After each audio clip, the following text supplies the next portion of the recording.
Good evening, folks. Hello, welcome on my YouTube channel. My name is Becker. I live in Holland, and for over 30 years I'm working on those engines for the hobby. Most people in Holland know me, and a lot of people are ordering stuff by me. But this engine, I do a valve clearance adjustment. So let me explain what I'm doing. I know this engine has driven a lot of kilometers in Norway, Sweden, maybe Russia for the last 2 months, and it's all clear, shiny, good. That is what I want to see. So they've used it for a road trip to the North Cape, and they've driven a lot of kilometers a day for a long time. I have changed the oil, I have changed the generator because that one was broke. You can see that in earlier movies, and now I'm going to check the valve clearance. I think nothing has happened. Before he drove away with this engine, I checked it all.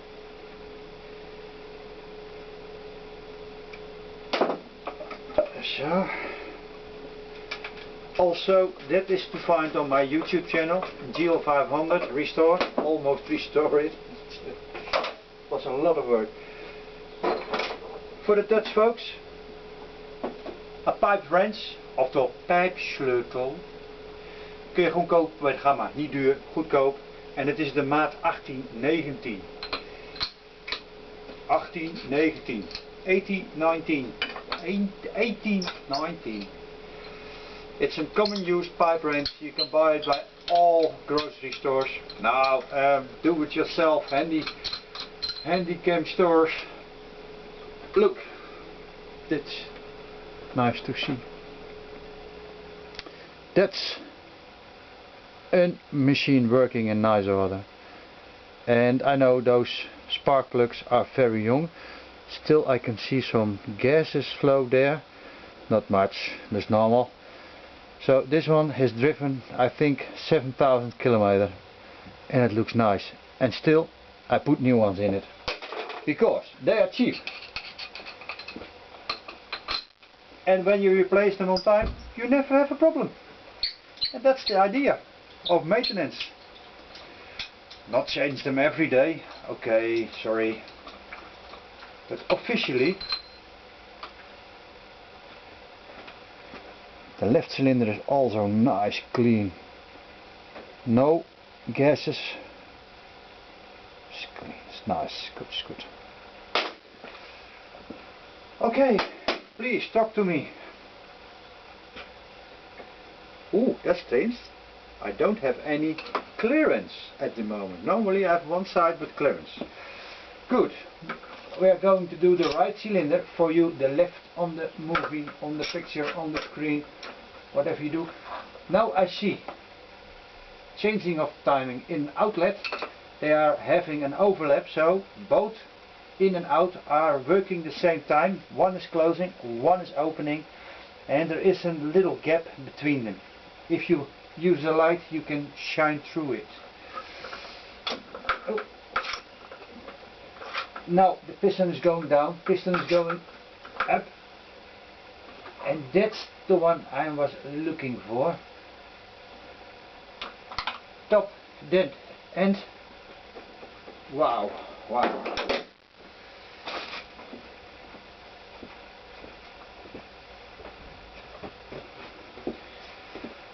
Valve clearance, measurement tools, voelermaatjes. They call it in Holland. Point 0.10, 0.10. It's a tenth of a mil is the exhaust valve. And that's fine. I'm nothing going to change on that one, and that's fine too. We have a winner. The intake is 0.08, even thinner, razor sharp almost. if you don't have anything on your holiday and you think there is too much clearance on your valves, take a razor blade, it's an old one, it's a scraper, and then you can measure with that. Cool! That one is a little bit too, so I give it a little adjustment, not much. Yes. Now I know this engine has driven very easy, not high RPMs. He has not have to work with this engine because they all drive slowly there. So this engine is happy and fine. A T-wrench, yes, T-sleutel. It's very easy. You don't need expensive tools.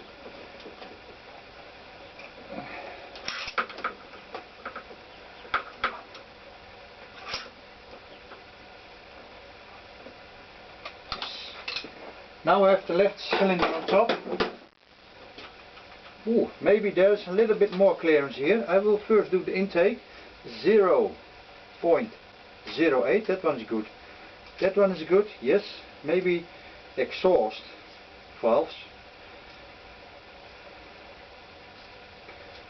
0.1, yes. One valve here. When you want to do your valve clearance, buy an expensive 10 spanner, because those little nuts there are very strong and they need a strong key or tool. And if you buy a cheap one, the mouth of this key will expand and then it doesn't work. So if you want to do your valve clearance and you want to undo your nuts, please buy an expensive quality tool for this one. I mean it. The rest is not important, but that one is important. And to give you a name, Gedor. I do not know how to say it in English, but we have common names like Staalwille, Gedor, Snap-on. That are the better ones, and buy not the cheap ones. Do good ones. It's not the way you put of how much pressure you put on the nut. It is not very tight on, but when you undo it and it won't give away, this one will expand or break out, and then you have a problem. So use a good tool, and if you have the possibility, use a ring spanner. Buy a good spanner.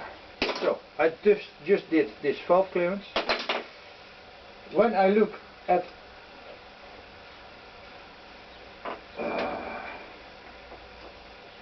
valve covers, I also look at the rubbers, the seal.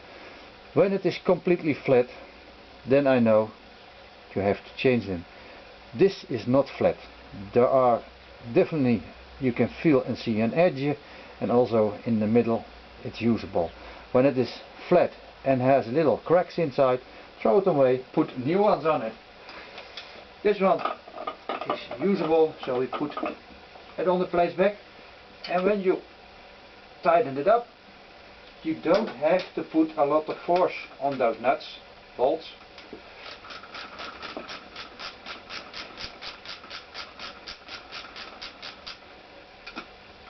Please give it some feeling.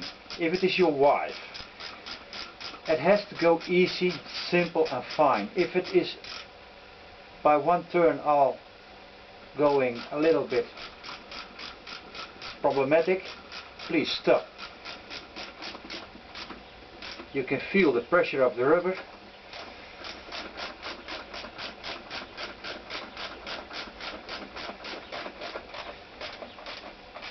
Not much force, not much. Only feel the force is with you. And this one is not even tied complete on. It's not necessary. Why? It is not necessary because that bolt there has an edge, and that edge is flattened on the cylinder head. So first of all you feel the pressure of the rubber ring, and when you have a lot of force you can feel it, the tightening on. Please stop.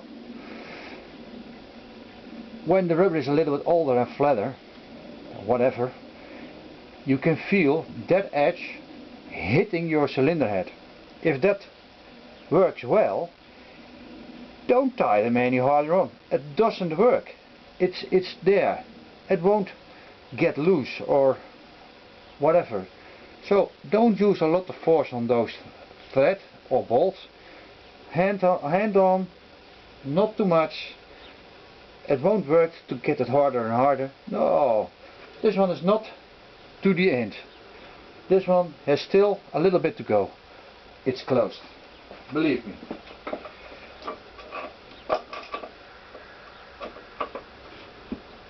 So, when you have some leakings of oil on the cylinder head, please throw a new gasket in it, a rubber seal.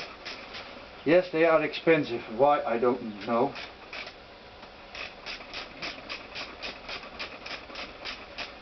So. Ah.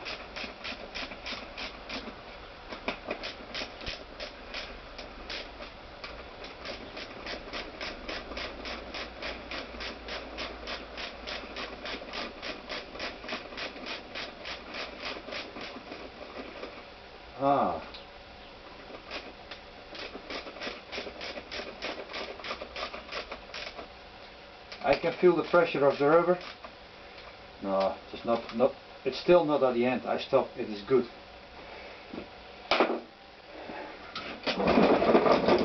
Some people ask me, and let me explain to you. I know I have a lot of viewers, customers that want to know everything about this engine. This hole there is there by purpose. When the water is going down beside the spark plug, it has nowhere to go, so you get a cup and all the water is collected there. No, it is not. It's a draining hole and it comes there out. If there is oil coming out, then it means that the little gasket inside the plug hole is not good anymore. It's faulty. You have to replace the rubbers on your valve. Now I don't remember the word. You know what I mean. You have to replace those rubbers.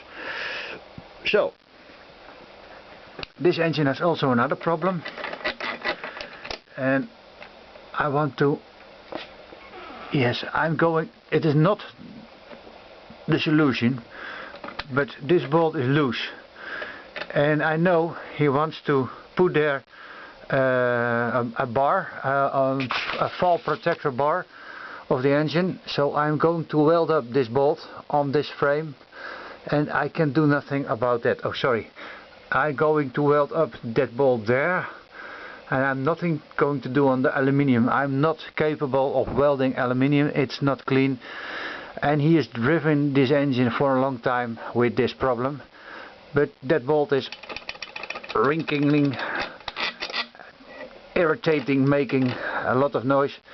So what I'm going to do, I'll weld this bolt to this subframe, and also the other side. Same story, same problem. Still I want to look if I can find a little bit bigger, but there is no, that one I can, maybe I can drill. No, there's not enough. So also that one I'm going to weld.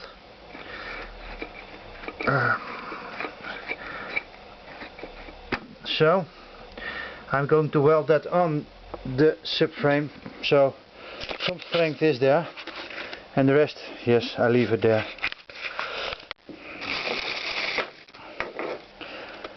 now for experience I know those things are going to fail. They have a lifespan, and I can see little problems coming up now, and I think the problem lies in those green wires to the ground of zero of your engine. If that is not the case, when it is a problem and is not correctly measuring, it will go up in the power and gives the battery too much power, and when it hits 15 volts your battery is dying slowly. So I have replaced on several bikes this thing, and by this person I will do the same, and I hope the normal voltage, and I think the newer ones are not the same as Honda. I think they are better because they are working on a different kind of a different way. Normally I call this a face cutter. DC is 14 volts, AC is cut in pieces, and then you get a lower voltage.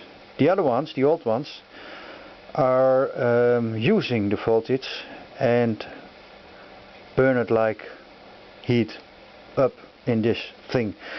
It's not working the same, but this one is good. When you start your engine, you can see it's building slowly the power up, and it works very well. So that's a new problem for the GL500, and I have them in stock. Okay, thanks for watching, and have a nice evening, and when you have a question please email me. Bye bye.